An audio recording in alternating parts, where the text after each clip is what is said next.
Welcome to the Design Thinker podcast, where we explore the theory and practice of design. Hosted by me, Dani, and me, Peter.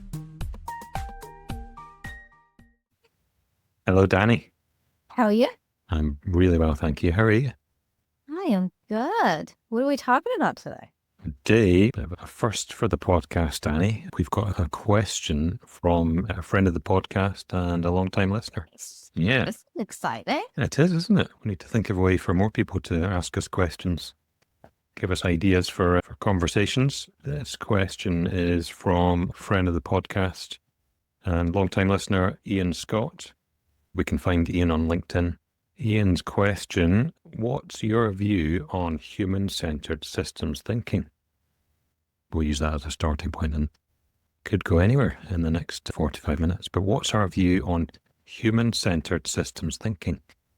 And as usual, should we start with some definitions? I think it'd be helpful.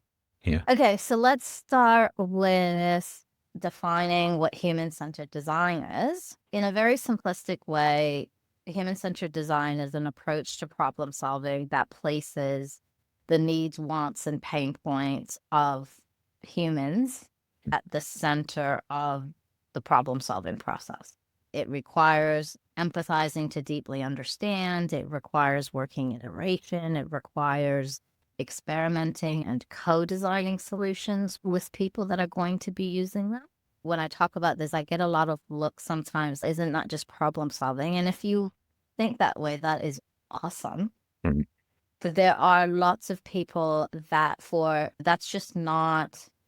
Traditionally, when we were taught to solve problems, we weren't taught to bring the people into it. We were taught to isolate the root cause and then eliminate the root cause. And that's how you come to a solution. And then you figure out, then you go out and teach people how to use the solution. Yeah. So problem solving has historically and traditionally happened in an isolated way. So you learn about the problem and then the team goes away in some back room, comes up with a solution and goes, ta-da, here's how you use this. Yeah. Whereas what human-centered design says is, okay, let's sit with you to really understand what the problem is, what the pain points are. Let's work together to ideate some potential ways, because the other thing that human-centered design says is that lots of times the people that are experiencing the problem have lots of ideas about how to fix it. Yeah. We work side by side with them, and we take a very experimenting approach. Yeah. Yeah. Like it. And I will say, because the other backlash that human-centered design gets, it sounds like it's a longer process to problem solving. It's much easier to go, okay, this is the problem, let's just skirt off and do it. Yeah. The problem with that is that the problem doesn't get solved until people use the solution. Yeah. Yeah. Right? So you have problem, you have solution. The problem doesn't go away until the solution is adopted. Yeah. And if the people that need to adopt that solution have not been part of creating it, the buy-in and the adoption of that solution is going to be much harder, which means the problem doesn't really go away, but you've spent a lot of time, money, and effort building something. Yeah. So you're either going to spend the time on the front end or you're going to spend the time on the back end. Yeah. Yeah, I totally agree. That's definitely a point of tension or resistance when we're talking to people in organizations, and offering them, I guess, an alternative approach to the one they've been taking. And often one of the immediate objections, the backlash is we don't have time for that. But I think you and I know from our experience, and I'm sure some of our listeners do as well, that the time to, like you say, actually solving the problem is either the same, less than it would be by taking, let's call it, I don't know, is traditional the right term, but taking an approach where we're not doing a lot of the things you've just described. So we're jumping to one solution, which we have a hunch or believe that is the right thing to do, and we deliver it. And guess what? It's not taking into account human behavior, and therefore people aren't going to use it, and they stick to the old way, et cetera, et cetera. And then you have to do more undoing work or redesign work. So yeah, it's cheaper and quicker, generally speaking, to take a human-centered approach, even though it might not seem like that. Yeah. What another there's a couple of questions bubbling up for me. Maybe let's talk about these in terms of, before we get into systems thinking. One of them is, well, we're the Design Thinker podcast, Dani. So human-centered design and design thinking, how do they relate to each other? What's your thoughts on that? Just to clarify that before we move on. Human-centered design, you can think about it as a broader umbrella, whereas design thinking is a specific process or a specific way of doing human-centered design. Yeah. That's almost just identical to my thoughts on those two things. Are design thinking is a way of practicing human-centered design, and there's other ways of practicing human-centered design. But so to use an analogy, when we say yoga, that you've got different types of yoga. You've got power yoga, you've got Bikram yoga, you've got hatha, you've got all these different types of yoga. So that's design thinking is a way, the same way that hatha is a way to practice yoga. Yeah, we've not done this before. There's a couple of shout outs in this podcast. I'm going to shout out to Broga, because that's a type of yoga that I practice every week. Broga. I feel like you need to explain what that is. I should do, shouldn't I? So what it's not is in any way related to Silicon Valley tech bros, or I feel like bro is the latest word to be hijacked by an undesirable group in society. Bro is short for brother, and as a man, all my brothers, all my fellow men. So Broga is yoga for men, and specifically created by my Broga instructor to cater to men's bodies and the different way that they're able to move and potential they can move than the women's bodies. It's unfortunately can come across as, because of this new tech bro world, that might have negative connotations or first impressions of the word Broga, but trust me, it's the opposite of that. I'm assuming here this has the framing around Broga and targeting it towards men has to do with hip flexibility. But hip and back flexibility, yes. Yeah, that's right. Which could be a whole other topic, but topic. Yoga and different types of yoga. Okay, so let's get nice back analogy on there. I'm going to take that. And so human-centered design is yoga, and design thinking is the equivalent of, say, hatha or Bikram yoga. Yeah. Nice. Okay. Okay, so you said you had a couple of questions. Yeah, the next question then is, or criticism or perhaps even backlash of this phrase human-centered and human-centered design, is that an argument people put forward, which I can totally understand, is that we need to move on from human-centered design and start thinking in terms of, let's say, planet-centered design. And the reason for that is that they believe, or people who have that argument, see human-centered design as having caused a lot of our planetary destruction in the name of consumerism. You can see that point of view. I have a controversial view on this. Okay. My view on this is that the designs that have been made that we point to, those have never been in interest of humans. Those have been made in the interest of profit. Yeah. Those things are profit-centered design. Mm-hmm. Because to me, if we are creating things that are truly good for humans, the planet is our home. It's our only home. Yeah. So it needs to be a consideration, because we want to create things that are good for humans, and burning down their home is not good for humans. Yeah. Something that's very relevant right now, I don't know if you've seen the documentary on the whole fast fashion. Fast fashion. Yeah. What they talk about is all of that is not really about the consumer. It's actually about triggering this buying behavior in humans. But if you follow that reasoning, it has nothing to do with humans. It has nothing to do with human need. It has to do with the need for profit. Yeah. So I think we're labeling things as human-centered design, or mislabeling things as human-centered design. So I do understand the criticism around we need to be thinking about the planet, but if we're thinking about humans in a holistic way, then the planet is part of that. Yeah, 100% agree. And actually, it's something I had to examine my reaction to that argument, because I've always seen that if it was going to be a true, like you said, true human-centered design, it takes into account our environment, the planet we live on. So yeah, totally agree with that. Which I guess leads us to me, That leads us into the next part of Ian's question, which is this phrase human-centered systems thinking.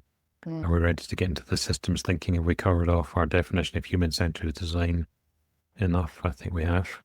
Yeah. Yeah. Let's get into, so what is systems thinking? Shall we ask the internet dictionary or Wikipedia definition of systems thinking as a starting point? Sure.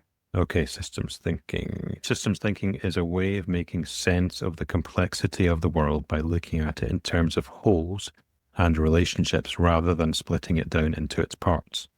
It says it has been used as a way of exploring and developing effective action in complex contexts, enabling systems change. Systems thinking draws on and contributes to systems theory and the system sciences. Tapping that a little bit. Systems thinking is also a holistic approach. Systems thinking calls for is to understand the relationships and interactions within a system rather than going, the problem is happening here, so let's focus our efforts on this part.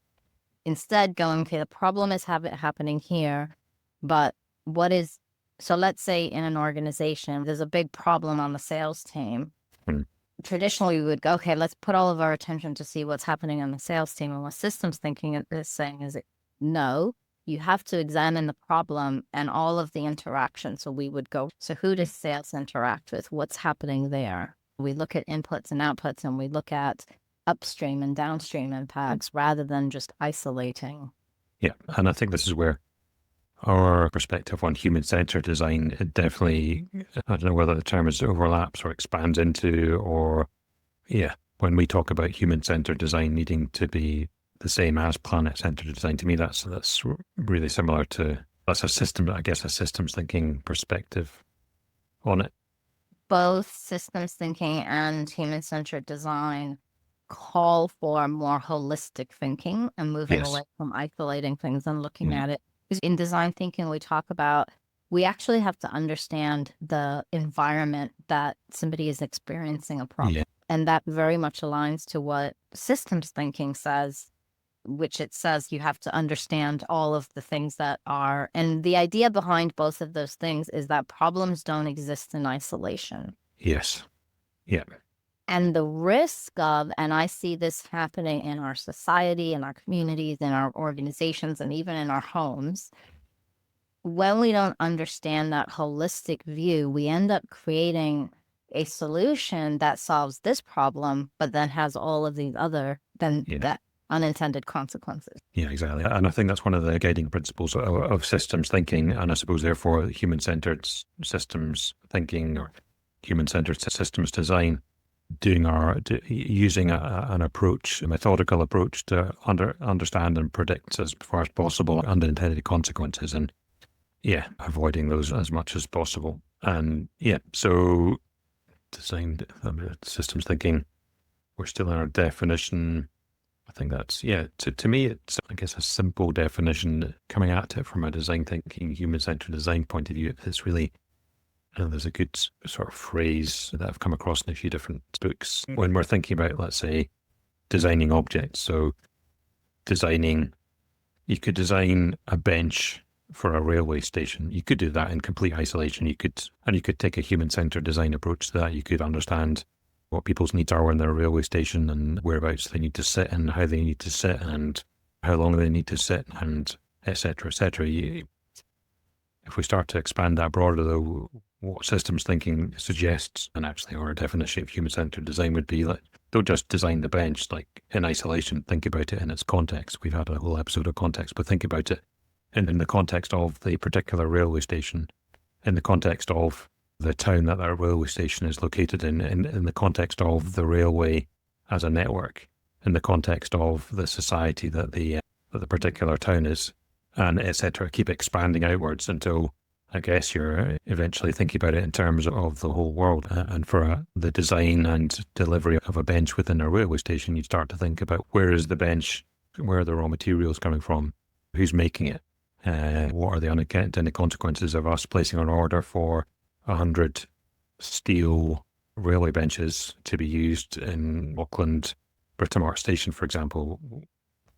whereabouts are they coming from? What are the global impacts on transporting them from abroad, or who's digging the raw materials out of the ground? That's where my mind is. So instead of just thinking about the bench and what needs it solving for commuters at a railway station, deliberately and methodically expand our thinking to consider everything. And even, I guess, thinking forwards into the future, into eventually that bench will become obsolete through use, or materials might break down. So what's going to happen to it afterwards, and how do we deal with that? What this is bringing to mind is something in behavioral science we talk about as the Cobra effect. Aha! I was hoping one of us would talk about the Cobras. And if you're not familiar with the Cobra effect, it's this idea that you solve one problem, but you didn't think through the implications of your solution. So now you've ended up creating other problems. The fable that goes behind it, which is that community was experiencing lots of cobras. In an attempt to cut down or address the cobra problem, they told people that for every dead cobra they brought in, they would get a certain amount of money. And what that led to is people breeding cobras, then killing them and bringing them in to get money. And then what happened is when they discontinued that, now people were just releasing all these cobras. So now you've actually made the cobra situation worse. Yeah. And for clarity, I think most people will know about cobras are deadly snakes. So the original problem to solve was people dying of snake bites. And the end result of all this intended intervention was more people were dying of snake bites because there were more cobras.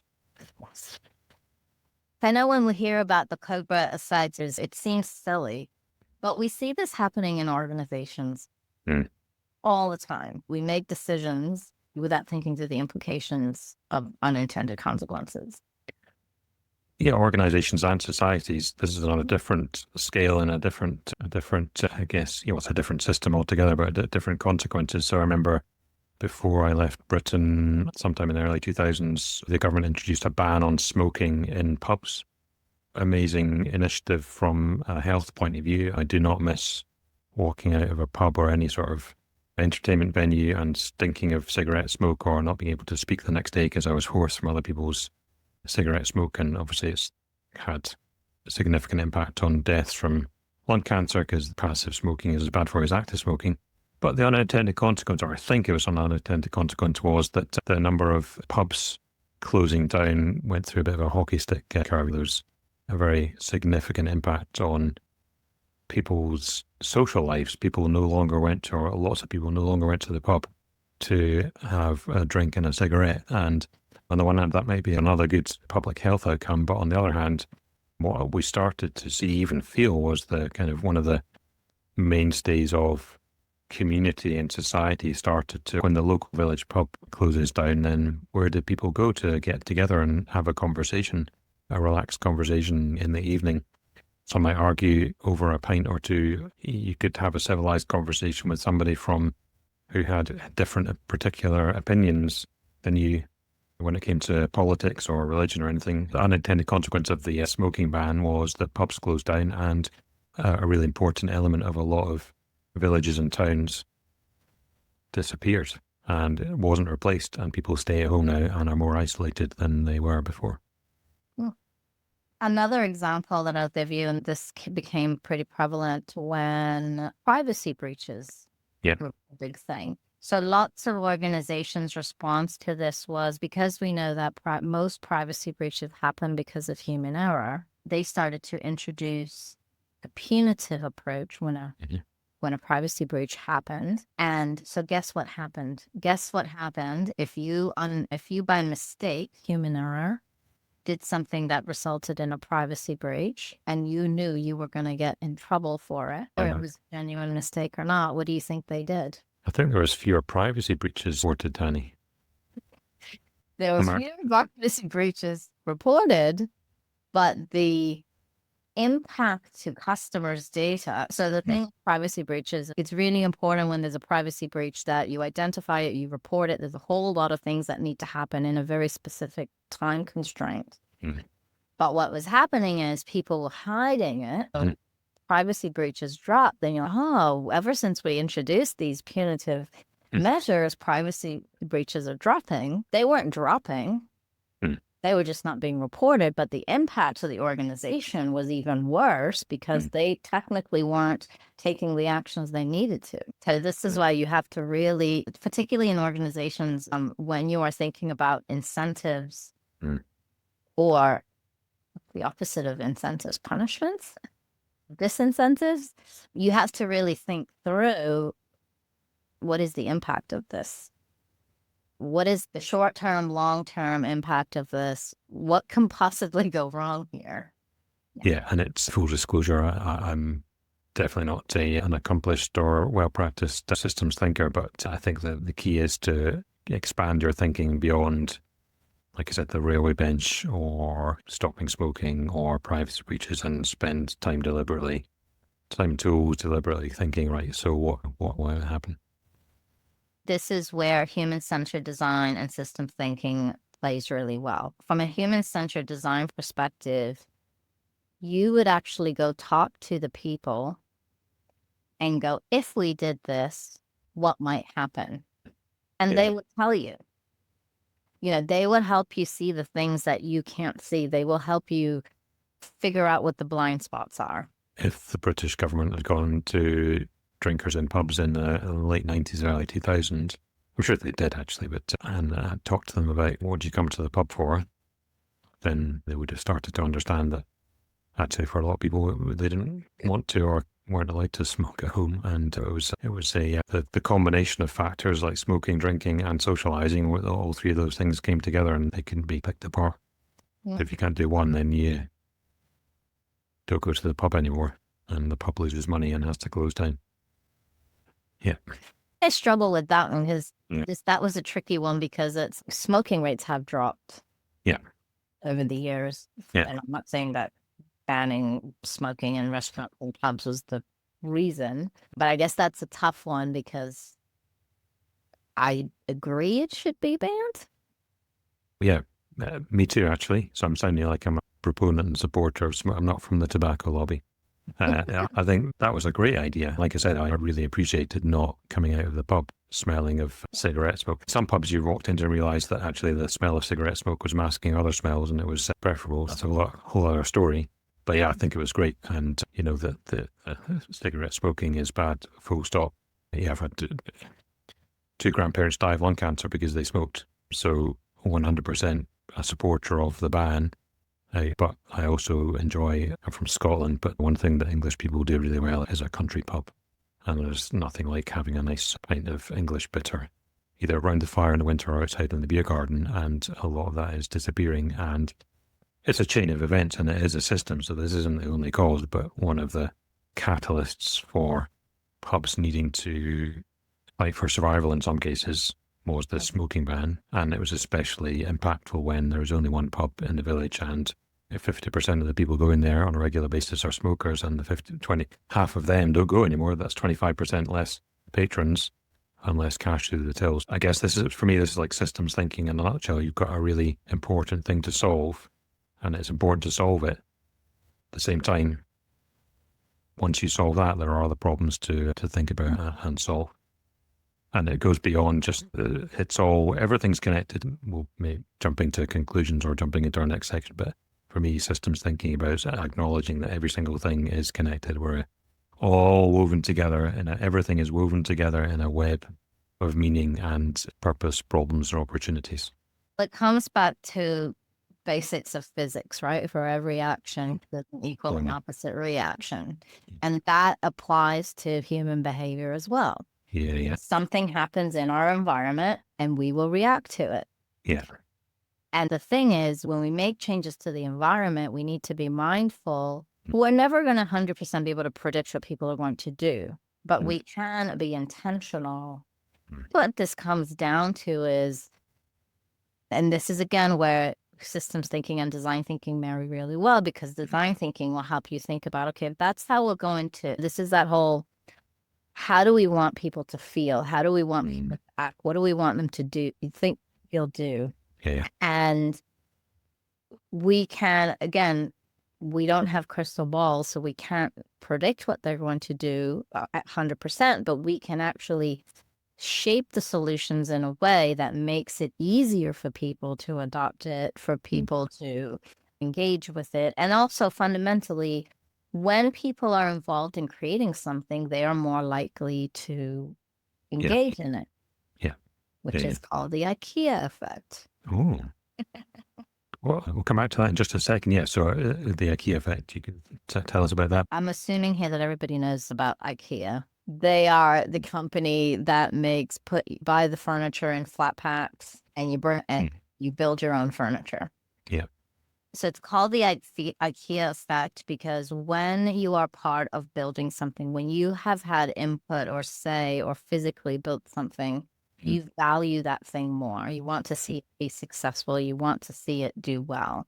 We could leverage that in change and adoption and design. When we engage people in creating the solution and implementing the solution, they take ownership of it. It's a brain thing that happens. Yeah. And when they take ownership of it, they have more of a desire, motivation to see it succeed. Yeah, that makes a lot of sense to me, especially someone who I love putting IKEA furniture together. I know lots of people do. Hence the thriving businesses that will do it for you. It's probably one of the hardest things for me to get rid of as I was moving up in life and getting, I don't want to say real furniture because IKEA furniture is real furniture. Certainly, yes. I was very sad rid of my IKEA furniture because I put them together. I have very vivid memories in my first apartment, like putting together IKEA furniture. Nice. I love it. Yeah, I've still got, same. And I still have IKEA furniture. I think we need to do a different episode on this on kind of value proposition because we do. I'll leave that there. Okay, IKEA effect. Nice. The other thing I want to bring up is that design thinking also provides an element that leads very well into systems thinking, which is our three lenses. Yeah. Desirability, viability, feasibility, which we've done episodes on as well. Yeah. That also provides an entryway into that systems thinking. Yeah. Yeah. I think you mean, because you do mean, you're implying that those three lenses, we can look through those lenses and apply them to, let's say, like tiny micro kind of moments in our lives, in somebody's life, all the way out to global problems. Literally, like the climate crisis, for example, we look at the problems and the solutions and find the right blend of desirable, feasible, viable, whether it's somebody's daily life or huge planetary problems. And if we take that back to the Cobra problem, right? Yeah. And if somebody said, okay, so the desire is to reduce the number of Cobra bites. The way we're going to solve that is we're going to pay people. You could have walked through, okay, how viable is this? Yeah. And how feasible is this? And this is where I think if you're having those types of conversations, what might be the unintended consequences? You can start driving that thinking to that. Yeah, I think so. Because then if it's viable from a society point of view and the council or the government, whoever was paying for the Cobra heads, then you kind of circle. I always think of those desirable, feasible, viable. You kind of cycle through them. You go through a spiral. They start wide and then narrow down through, spiral into the middle, where you've got that sweet spot where they overlap in the right way for the particular situation. But you could, moving on from like the viable. So yeah, okay, we can afford to pay $1 a Cobra head. Okay, so it's desirable for somebody to get paid that. And you go, why is it desirable for somebody to get paid for Cobra heads? What are they going to do with it? Okay, so they need the income. Okay, so they're going to spend the income on what? Okay, and then you keep going, cycling onwards. Okay, so if that's what they're going to spend the money on, then what's going to make it feasible? Yeah, I think you would keep going through that logical sequence of examining the situation and probably come to the conclusion that eventuated. And sometimes when I talk about this, people always go, why can't we just ask the question, what are the unintended consequences? Yeah. The challenge with that is we fall in love with an idea. Yeah. And once we've fallen in love with an idea, we get beer goggles, if you will. We just can only see that idea as the world's perfect idea. It's, if you talk bad about this idea, you're just crazy. We fall in love with ideas. I'm loving this idea of beer goggles for ideas. What was your takeaway in the important subject of human-centered systems thinking? Idea beer goggles. If that is what you end up taking away from this, that is awesome. That next time you come up with an idea and you're obsessed with an idea, the idea beer goggles pop up. Yeah. But this happens. Yeah. And then our brains just shut down to the possibility of what could go wrong. Yeah. Yeah. This is where really forcing ourselves to see through these lenses can help, because it's not threatening the idea. We're still cool with the idea. We just want to understand, does it meet these things? Yeah. Nice. And actually, I thought that's just passed through my mind as we were talking about beer goggles and lenses, and I guess thinking ahead to the unintended consequence, doing like the pre-mortem, if you like, on something. Good old Edward de Bono's thinking hats. So he had if people aren't familiar with the thinking hats, he had an idea of, in a group conversation or even as an individual, you imagine that there are, and please just imagine them rather than actually have them. Imagine different coloured hats, and each different coloured hat represents a slightly different perspective on a situation. So black hat thinking is thinking of all the things that go wrong. So pretty helpful when it comes to imagining unintended consequences. And that's what design thinking and human-centered design forces us to do. It's like perspective taking, being able to see things from multiple lenses. Yeah. We've moved on from, I think hopefully we covered off our definitions, and we did talk about why it's important, and I hope that's come across. We don't want there to be more Cobras at the end than the beginning, or we do want to solve public health issues, but we don't want the society to fall apart. And we have gone to how do we practice systems thinking? And maybe for us is, okay, so we're pretty familiar with our capabilities as design thinkers and some of our tools and our general approach. What might we add on to that or expand outwards to include when we're thinking about a system that includes the thing that we are designing? So we started to talk about the three lenses is one way that we could approach that. The other one comes in when we do empathetic exploration. Part of that process needs to be understanding, okay, so this problem is, who are you interacting with? Who else might be impacted? What's the step before this? What's the step after this? Really asking those types of questions. Yeah. Nice. That's another one. Also, I will say this kind of related, not related, in terms of the how of systems thinking. When somebody comes to you with an idea, regardless of how crazy the idea is, the least effective way to knock down a crazy idea is to call it a crazy idea. Because the more you discredit an idea, the more the person posing that idea is going to hold on to it. The better option is to go, okay, let's talk through what that might look like if we were going to implement this. What is the next thing? Who do we need to talk to? So you start asking these exploratory kind of questions to start laying out, how will we make this happen? And most of the time what happens, and I say most because there's a lot of intellect, EQ and IQ that play a role in this. If you ask those types of questions, people generally start to see the flaw in their idea or what they're thinking about doing. And now you're not dismissing them. You're helping them understand why this idea needs to be dismissed. And then you can say, okay, so now that we know why this won't work, is there some elements of this idea that we could take, build some new things on? Yeah, nice. I love that idea of helping people on that. Just thinking, helping them think through their idea.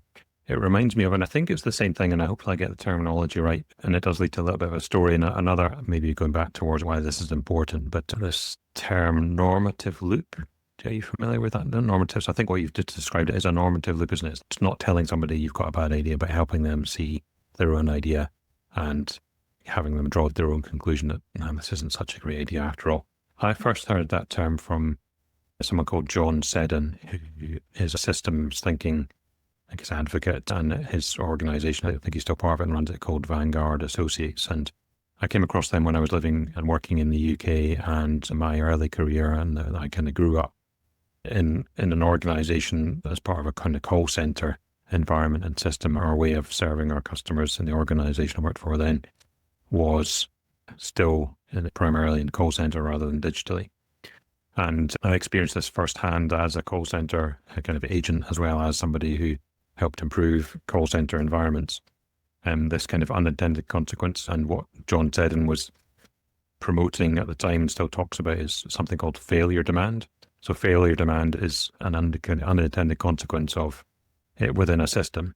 And the example that I experienced was the failure demand created in companies running call centers, where I guess they were setting up their system, including their incentives for individuals and managers and teams and they were basing it on things like number of calls a person would answer during a shift, and measuring things like average handling time, which is the amount of time on average they would spend on each phone call. Those of us who have spoken to people in a contact center, especially back in those days, they would probably have felt like they were being rushed to get off the phone as quickly as possible, because the person you were speaking to was being incentivized to get through as many calls as possible. And that was because there were lots of people waiting to speak. So at the first level, if you were being hurried off the phone as quickly as possible, a large percentage of people were not getting the problem that they called up to get resolved. So they would go away, discover that the problem wasn't solved, and they would call back again. So that's a level 1 failure demand. Like the calls were simply building up because the incentive and the system was designed to answer as many calls as possible. On the false assumption that answering lots of calls and having a low average handling time would reduce the overall number of calls coming to the system. That's kind of level 1. Level 2 failure demand is failing to examine why people are calling in the first place. Not because they haven't had the problem solved. It's like, why did they have that problem?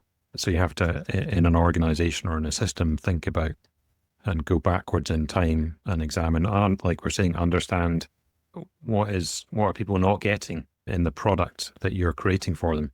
And in an insurance company in those days, there was manifold. One of them being, elsewhere in the call center system, salespeople were being incentivized to sell things as much as possible, and that meant that they were selling things to people that they didn't actually want. And as soon as the customers discovered that they'd been sold something that they didn't need or want, they would call back to say, I don't want this. So yeah, failure demand is often, I think for me, it's a great example of if you don't consider things in a system. I guess the contrast to that is, I would like to hope that more organizations who have call centers, rather than incentivizing agents on number of calls and average handling time, what they're incentivizing people on is solving customers' problems first time. Which is why, as customers, another unintended consequence is the surveys that come to us to the point of annoyance, asking us if we've had our problem solved. The company's trying to understand whether that's the case, so that they can reward the person for not getting the customer off the phone as quickly as possible, but actually spending as much time as they need to solve that customer's problem so that they don't call back. And if they're smart, then they'll also use that information to feed back into their product development and marketing areas to go, hey, here's something you need to change about your product so that we don't even get those customers calling up in the first place, never mind for a second or a third time. So that was John Seddon, his normative loop. And I guess that was my first introduction to systems thinking. And it was kind of mind-blowing at the time. There's a couple of things you're touching on here that I think was worth diving into a little bit. Cool. One is that when something happens, when there is a problem, we have a tendency to blame the problem on the people. And we fail to realize that the system is going to always work exactly how it was designed to work. Yeah. Right? But mentally we go, our contact center volumes are ridiculous because our people aren't doing what they need to do. Yeah, idiots. Just need to train them better. Exactly. Stand over their shoulders and shout at them until they answer call. But no one goes, hang on, the system's going to work exactly how it was designed to work. So if those things aren't in place, well-meaning people come to work every day trying to do a good job, but they're not set up for success. And this is where that systems thinking is really important, because you need to look at that. Okay, our call volumes are up. Why? Yeah. The system thing, is it a process thing? And oftentimes we love to blame the people. It's not the people, it's process and systems. Yep. Which are the two things that never get addressed, but we're like, let's just do some more training. Let's introduce some new incentives. Let's do metrics. And don't get me wrong, incentives and metrics and training, all of those things are important, but you cannot do them in isolation. Yeah, totally agree. You reminded me of a quote. So that world of call centers led me into Lean Six Sigma and becoming a black belt in that process improvement methodology, which I was most interested in, the human side of that. Hence why we're talking on this podcast about design thinking, Dani. But W. Edwards Deming, who was the American scientist who, depending on the story you read, he went to Japan, learned all about Japanese manufacturing and brought the method back to the States. I think it was actually, he took some stuff from the States to Japan. He was a good idea spreader share. Anyway, he's got some amazing, wonderful quotes. And one of them is, a bad system will beat a good person every time. That resonates with this situation. And it's hardly ever the individual person. In fact, I would say never the individual person. It is the system that they are part of. And to me, that's get curious about what the system's doing and why it's leading to somebody behaving in a way that is not helpful. Yeah, absolutely. And this is why we see sometimes A players go in, somebody that is a high performer goes into a new team or a company and they fail. And so then you go, why was this person so successful here and not successful here? Same person, same capabilities. It's not like they've just dumped a bunch of their capabilities on their way out. Like the context, the environment is very important to success. Very. And so then why is it that we don't think about context? Because thinking about context is complicated. Yeah. It's much easier for me to blame all of this on Peter or the contact center team or the finance team. It's a lot easier to do that than to go, hang on, let's look at this from a... Yeah. I can't remember where I picked this up from, but I love the phrase, whether we're, whatever position we hold when we're looking at a situation, whether it's a problem or a positive situation, but this phrase, tough on the facts, easy on the reasons. The facts are that, if we're going back to the call center days, the facts are that we aren't answering customers' calls, but let's not be tough on the person. Let's be easy on, when I say easy on the reasons, it means be open-minded and take time to examine all the different possibilities rather than jumping to conclusions. So I'll give you another example to really show this and bring this to life. Back many years ago when I worked in the regulatory space, and again, back to privacy breaches. So all bankers were told, do not send customer sensitive data via email because it's not secure, all of that. And despite multiple communications, trainings, videos, pamphlets, stories, this was still happening.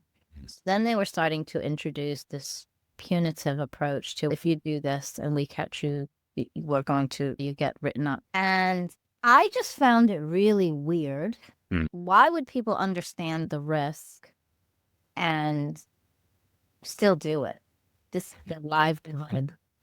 Yeah. So I just went out and asked them, can you tell me what's happening here? Not in a threatening way, not in a, why are you not doing this? Why are you doing this? Not in that sort of way, but help me understand, what does it look like when you need to send things to customers? Walk me through this. And what I found out is that they were told don't send it through email, but they weren't given an alternative way to do it. At the same time, they had all of these service level agreements to make. So they weren't given an alternative to email, but they were still being measured on the speed of getting certain tasks done. Well-meaning, good employees were failing, but they weren't failing because they were crap at their job. They weren't failing because they just didn't care. They weren't failing for anything that we could blame on them. So then I said, is this an issue that has been reported? And they're like, yes. And we were just told to make it work.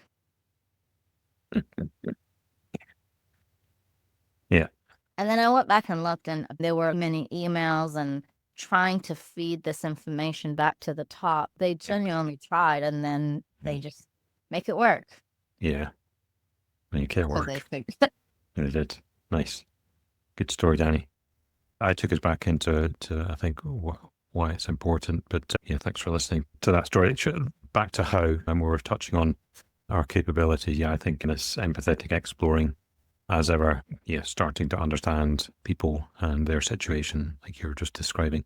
I also think you touched on something, but for me, when designing full stop, but especially when it comes to systems, I think visualizing things, because of the complexity, like systems are complex, and that's why we don't commonly think in terms of them, and also spend time trying to understand them and solve the systemic problems, because it's just difficult for our brains. And I'm sure you've got some reasons for that are simple but complicated. It's difficult for us to hold so much information. So visualizing, mapping things out, I think is really powerful. I think a really great thing to do at the beginning of any initiative when we're designing something is a stakeholder map. Now, a systems map is a kind of more expansive version, to me at least, of a stakeholder map. So we're thinking about stakeholders, but if we just, I mentioned nano all the way through to global, if you draw some concentric circles in a stakeholder map and just keep expanding those circles out to go back to that railway bench example. Okay, let's imagine stakeholders within the environment of the train station, then environment within the town, then within the region, then within the railway as a whole, and the country, and etc. You keep going out, and that's a visual. If you start with those circles and give your brain the questions and the prompts, and our brains like to fill in gaps, and if we create the gaps, then we can start to, if not fill them in, at least be curious about what those gaps are.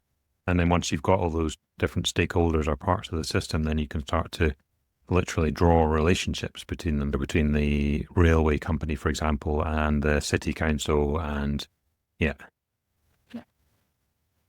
Absolutely, the stakeholder mapping is important. I also think looking at it from a process step by step, because the thing is, if you change step number 3, you're not just changing step number 3. That is going to have impacts, and it's not easy to go, what is the impact of that? Yeah. And this is where we get ourselves into trouble with unintended consequences, because something changes in step number 3. Yeah. And there's all these other steps that are impacted, but we don't know about it. This is our stakeholder. So all of these things come together. Yeah. And you said that this is complex. Brains don't like complexity. Our brains are always going to look for the easy way out. Yeah. So brains are very, you know me, I'm a fangirl about the brain. Yeah. It is my favorite organ. I hesitate calling our brains lazy because it's not, but our brains have an incredibly hard job. It is responsible for everything that keeps us alive that we do not even think about. And on top of that, it has to navigate the day-to-day things. On top of that, it's got to solve problems. The brain is always going to prioritize keeping you alive and keeping you safe before anything else. Yeah. So when we sit down to solve problems, it's always going to look for the easy way out. And the easy way out feels good. So 95% of decision making is driven by emotions. Yeah. It feels good. So I'm going to go with that. Yeah. It takes a lot of mental energy, and this is why big problems don't get solved. Yeah. This is why we keep living the same problem over and over again, because it's easy to do something. And then the thing is, when you do the easy thing, we're like, yep, we fixed it. We've done something. We celebrate, which reinforces the feel good factor. Yeah. But we've actually fixed it. Yeah. Yeah, I guess the emotional consequences of resolving and fixing a systemic issue are, we aren't going to get a dopamine hit from contributing to fixing a systemic issue that actually the problem will be solved for another 5 years, but it's that immediacy. But Thank you for... we can build into that, right? Yeah, okay. Things like saying, Peter, I know you're working on this and this is really hard, and we're not going to fully realize the benefit of this in 5 years. Thanks for sticking with it. Good job getting it through this phase. Yeah. And that makes me consider, when we're thinking about how we do this, and especially I think many of us, when we are presented with sometimes a solution to implement or even a problem to solve, many of us will go, well, let's do some discovery. Let's use that shortcut term. And what we discover is that's not even the right problem to solve, never mind the right solution to implement. And as we go further through that discovery, we might start to uncover all of these systemic issues. And I'm wondering, the question that's going through my mind is how we find ourselves in a little bit of a dilemma sometimes, which is we could, examples, we're working in a bank, for example, and we're asked to design, let's say, a new credit card. And during the course of that, what we're discovering is that availability, easily credit is too readily available to people in a financially challenging situation. So we might make it worse by creating a new credit card. I guess the question in my mind, I'll get to eventually, is how do we, when we are as design thinkers and we're designing something, we want to take into account the system and the unintended consequences. How do we deal with that kind of dilemma? What are your thoughts on that, Dani? Is there any specific approaches or techniques or tools or any of our capabilities that come to mind where we're in that situation? The question around, we start down the path of trying to understand this, but then we end up understanding this, meaning like a small part of something. Yeah. And in the process of doing that, we uncover all these other things. Yes. Then it starts to feel overwhelming, and like you're trying to solve 50 problems now instead of one. Yes, essentially, yes. And also at the same time, we've got our stakeholders, the people that are asking us to solve the original problem, still needing that original, and also maybe adding in another, that is still a worthwhile problem to solve. Yeah. So the practicality of work in organizations is, and actually the practicality of solving any problem, it's about compartmentalize. I'll give you an example. When I do discovery work, so right now I am helping an organization improve their empathetic exploration muscle. Part of that work has been discovery work. I've been talking to different parts of the organization to understand, what does this mean for them? Why would it be important to them? How would it help them? And in the process of doing that, I have uncovered lots of other challenges. And people tell you things when you go out researching, there's the thing you're researching, but then there are all the things that you will find out. Yeah. And you cannot control that. So what I have done is I have documented all the other things that people have said. And then I've said, okay, those are all the other opportunities to be solved. But right now I've been asked to solve for this. Yeah. So I separate them out. I am still giving the client, hey, these are all the other things. Some of them I can help you with. The other ones, not in my space. So all I could do is uncover it and share it and give it back to the stakeholders that have the authority to do something about it. And this is in an organizational setting. Yeah. And then solve the thing that I've been tasked with solving. Yeah. Yeah. In the process of doing this empathy, how do we help this organization build their empathy muscle? I've also discovered actually they also need to build their collaboration muscle because they work in silos. They're very risk averse, all of those things. Yeah. But that wasn't the thing. So I have to raise that, but I have to focus on this. Now, what I could also do is as I'm building the solution for helping them build their empathy muscle, I can try to fold in some elements of collaboration. I can try to fold in some pieces on healthy, balanced risk. So I can do that because I have awareness of that. So that's how I handle that in an organizational context. Yeah. Does that answer your question? It does, yes. That's great. Thank you. Yeah. And go back to that kind of normative loop guiding people on their journey. You're almost doing that, going, hey, yeah, we can definitely do this. By the way, there's also these other related, sometimes broader, sometimes more specific issues or opportunities that we can look at next. Yeah. Nice. And again, visualizing that can be really helpful, showing people these are relationships between the different inputs, and kind of factors and relationship within your organization and the system that it operates within. Yeah.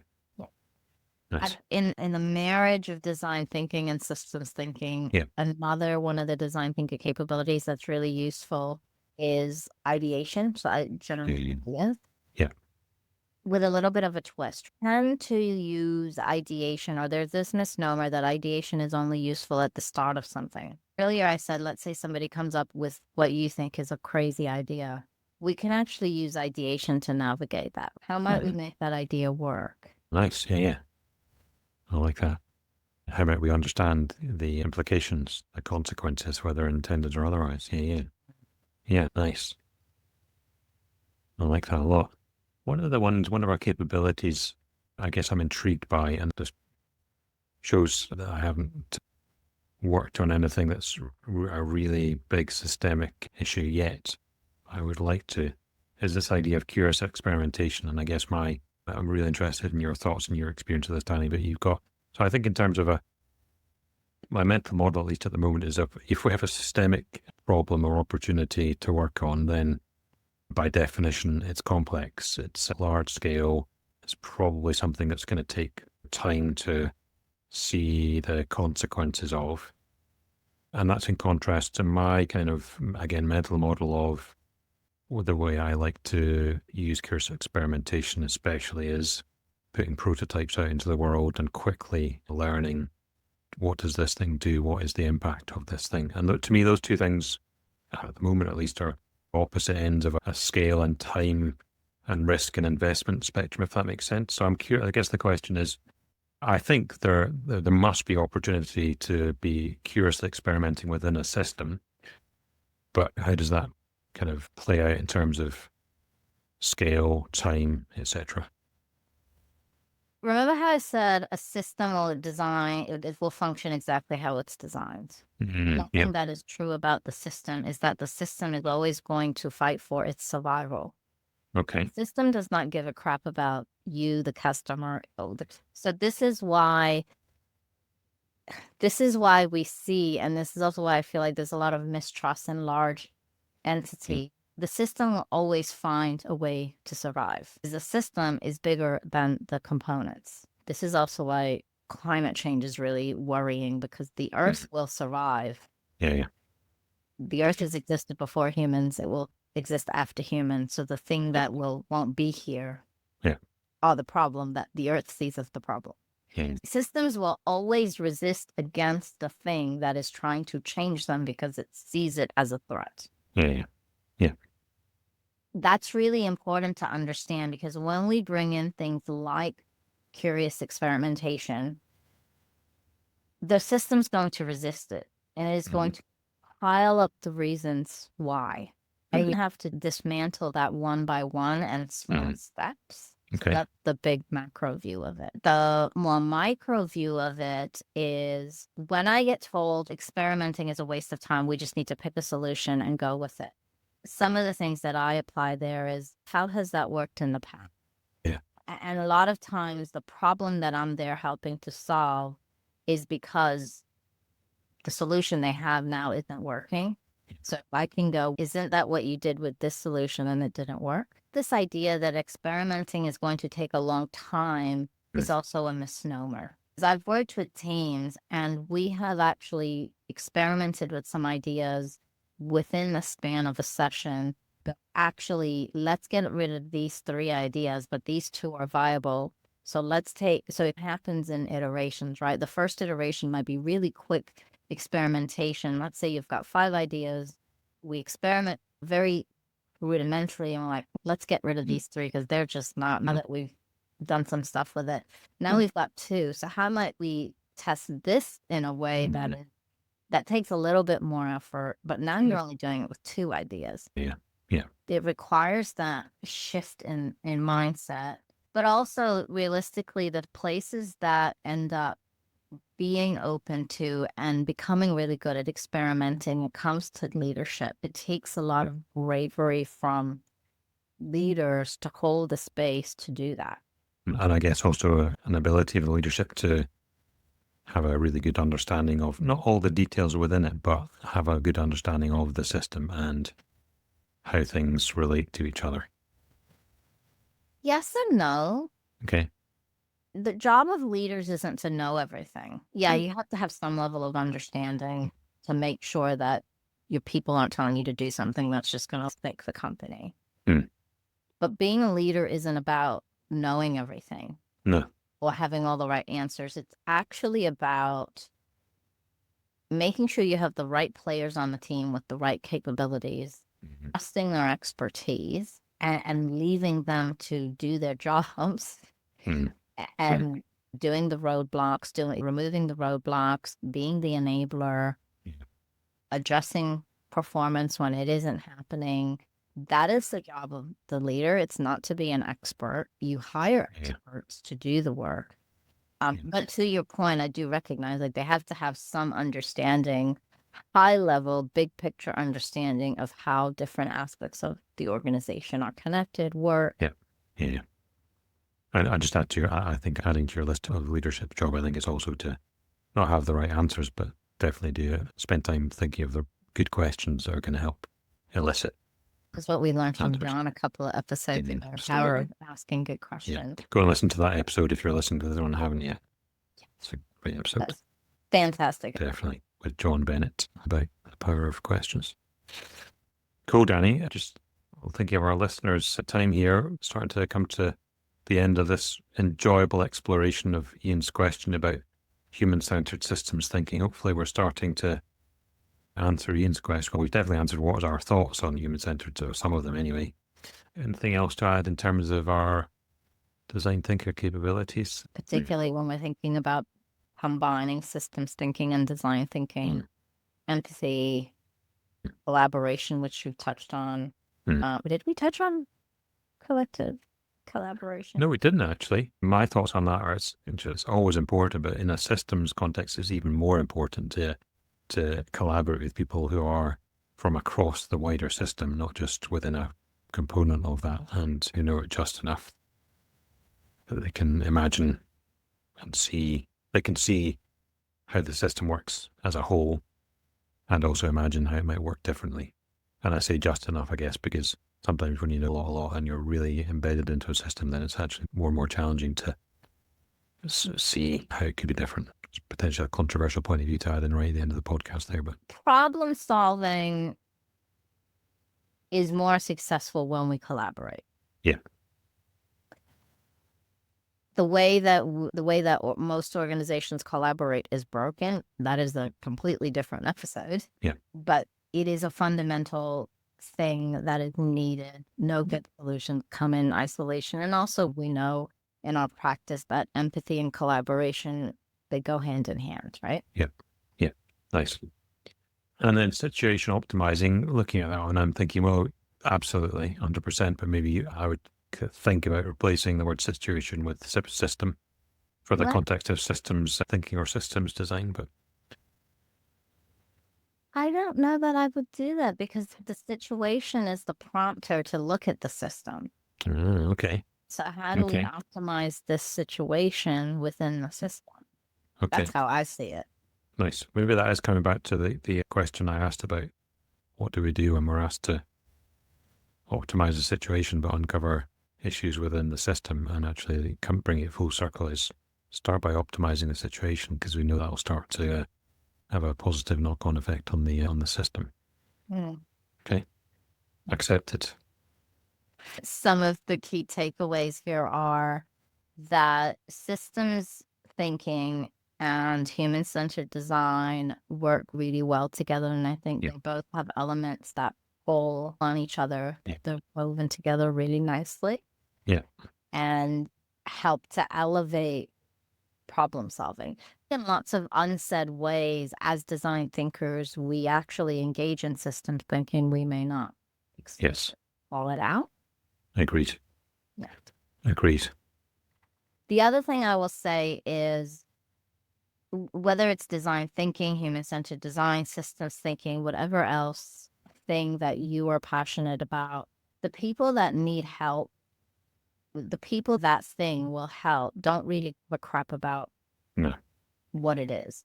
They just want their problem solved. So one of the most effective things that you could do is just shut up about talking about those things and just do it. And when they experience the outcome, it's a hard fight to sell systems thinking, design thinking, human-centered design. It's an easier sell to go, right, this is your problem.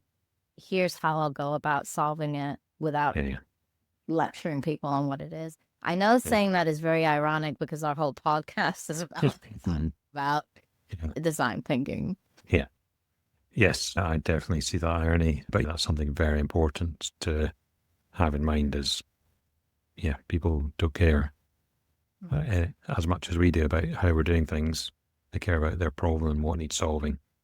And that's the starting point and the end point. Nice. Okay, so we usually wrap up with some takeaways. Yeah. Thanks, Danny. What were takeaways? Do you have any at the top of mind? I really enjoyed getting a question from a listener, so thank you, Ian. Yeah. And perhaps a takeaway is figuring out how do we get more of our listeners to send us questions. Nice.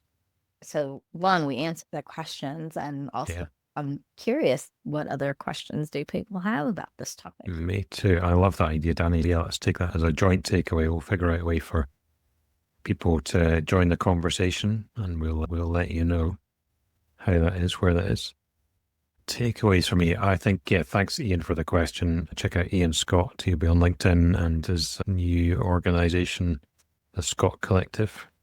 And I hope we've helped you in your thinking. And certainly it's been enjoyable to reflect and think about what is this relationship between human-centered design thinking and human-centered systems thinking. And maybe my takeaway is just to make it more explicit that this should be part of our practice. We should take moments when we're taking our design thinking approach to just consider the unintended consequences and the wider system that this thing is part of. And like you suggested, Danny, like to deal with the potential overwhelm by documenting what we're discovering and uncovering and communicating that to our sponsors, our stakeholders, so that while we continue to solve a problem, we're also putting on our collective kind of roadmap what the other specific or wider, broader problems to solve are. Love it. Me too. That does it for us this time. Thanks everyone for listening. Thanks for listening, everyone. Speak to you next time. Speak to you next time. Bye. Bye.